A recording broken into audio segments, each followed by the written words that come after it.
అదరగొట్టే కారం రంగు రుచి ఆచి కారం పొడి. వారిని నేను సూటిగా అడిగాను, సిట్ వాళ్ళని, మీరు ఫోన్ ట్యాపింగ్ మీద ఏదో విచారణ చేస్తున్నారు కదా, దయచేసి మీరు చెప్పండి, ఈరోజు రాష్ట్రంలో మా ప్రతిపక్ష పార్టీ నాయకులు, మా ఎమ్మెల్యేలవి, మా నాయకుల ఫోన్లు ట్యాప్ కావడం లేదా చెప్పండి మీరు అని అడిగిన. వాళ్ళు మాకేం సంబంధం, మాకు తెలియదు అని నీళ్ళు నమ్ములుతున్నారు తప్ప కావడం లేదు అని చెప్పే పరిస్థితి లేదు. రెండవది నేను అడిగాను, ఒక మంత్రి గారు స్వయంగా నా ఫోన్ ట్యాప్ అవుతుంది, నేను మీతో మాట్లాడలేను అని జర్నలిస్టులకు చెప్పుకునే దుస్థితి ఈరోజు ఈ రాష్ట్రంలో ఉన్నదా లేదా మీరు చెప్పండి అని అడిగిన. దానికి కూడా సమాధానం చెప్పరు. అది కాదు ఇది కాదని తప్పించుకునే ప్రయత్నం తప్ప వారు మాత్రం సూటిగా సమాధానం చెప్పలేదు. కానీ ఒక ధారావాహికగా మాదిరిగా ఏదైతే నడుపుతున్నారో, ఒక సీరియల్ లాగా ఏదైతే నడుపుతున్నారో అదే పరంపరలో అడిగిన ప్రశ్ననే అడుగుడు, మళ్ళీ అడుగుడు, ఒక 300 పేర్లు చదువుడు, ఈయన తెలుసా ఈయన తెలుసా ఈయన తెలుసా ఫలానా ఆయన తెలుసా, దాంతోనే 2-3 గంటలు టైంపాస్ చేసుడు తప్ప అక్కడ విషయం ఏమీ లేదు. వారికి కూడా తెలుసు ఆ విషయం.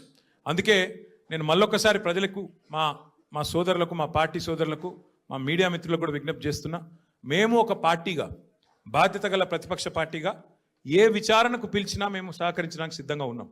మీరు ఎన్ని కేసులన్నా పెట్టండి, ఎన్ని సిట్టులన్నా వేయండి, బాధ్యత గల ప్రతిపక్ష పార్టీగా పూర్తి స్థాయిలో చట్టాన్ని గౌరవించే వ్యక్తులుగా సహకరిస్తాము. మీరు ఎన్నిసార్లు పిలిచినా వస్తామని చెప్పి కూడా వాళ్ళకు కూడా చెప్పినాం. కానీ మా బాధ్యత పెద్దది, ప్రతిపక్ష పార్టీ బాధ్యత పెద్దది. మా బాధ్యత ఏంది? ప్రభుత్వ వైఫల్యాలు, ప్రభుత్వ అవినీతి, ప్రభుత్వం ఏదైతే పూర్తి స్థాయిలో డైవర్షన్ గేమ్లు ఆడుతున్నదో దానికి సంబంధించి కూడా ఖచ్చితంగా మేము ఎత్తి చూపే ప్రయత్నం చేస్తూ ఉన్నాం. ఇవాళ సింగరేణి టెండర్లలో దొంగలు దొరికినరు, సింగరేణి టెండర్లలో ముఖ్యమంత్రి మంత్రుల మధ్యన వాటాల పంచాయతీలో దొంగలు దొరికినరు అని చెప్పి హరీష్ రావు గారు ప్రెస్ మీట్ పెట్టి ఆధారాలతో సహా ఇస్తానని చెప్తే కూడా ఇప్పటి వరకు ఉలుకు లేదు పలుకు లేదు. సరే మీరు సిట్లు వేస్తున్నారు, వేసుకోండి. కానీ మరి ఇవాళ మేము అడుగుతున్నాం, ముఖ్యమంత్రి అనుచరుడు, అత్యంత సన్నిహితమైన వ్యక్తి, అట్లాగే మంత్రి గారి ఓఎస్డి మధ్యన జరిగిన పంచాయతీ, 300 కోట్ల రూపాయల కోసం ఒక పారిశ్రామికవేత్త తలకి తుపాకీ పెట్టినరు అని చెప్పి కేసు రిజిస్టర్ అయితే దాని మీద ఎస్ఐటి ఎందుకు లేదు? స్వయంగా రెవెన్యూ మంత్రి కొడుకు ఇలా భూ కబ్జాలు చేస్తూ గుండాలను తీసుకొని స్వైర విహారం చేస్తుంటే దాని మీద సిట్ ఎందుకు ఉండదు? అట్లాగే ప్రభుత్వ సొమ్మును, ప్రజల సొమ్మును ఇవాళ ఈ ప్రభుత్వం కొల్లగొడుతున్నది, కాంగ్రెస్ పార్టీ నాయకులు కొల్లగొడుతున్నారు, ముఖ్యమంత్రి బావమరిదే కింగు పిన్ను అని ఆధారాలతో సహా చూపెడితే దాని మీద ఎస్ఐటి ఎందుకు ఉండదు?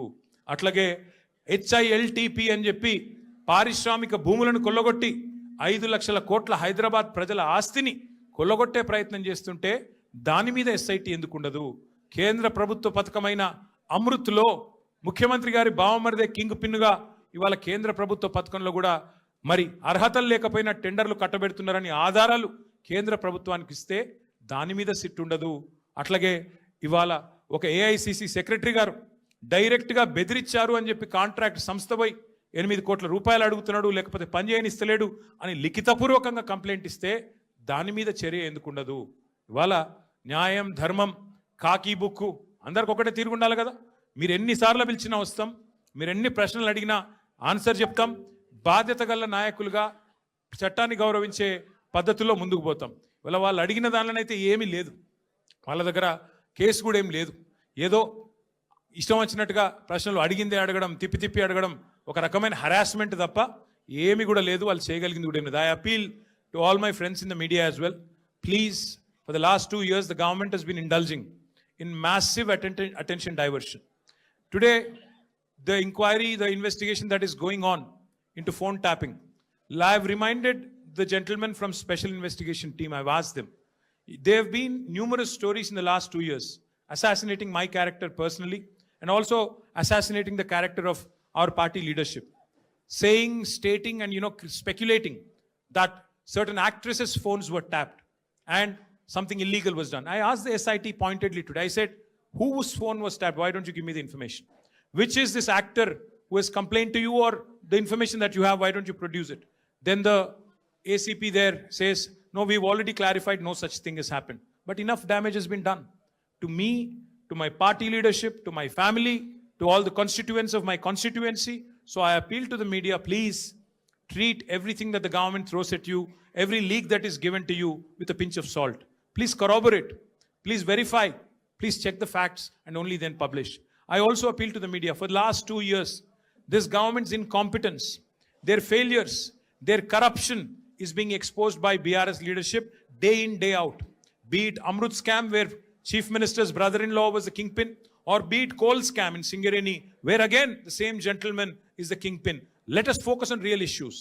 Let us focus on the failures of Congress party and Congress government. They had made 420 promises to the people of Telangana by which they got into power. Today, they have been a disaster. Their government has been a disaster. Revenues are slipping. Telangana is falling under the weight of the corruption of the Congress government. So my humble appeal to the media also is to please focus on delivery of 6 guarantees.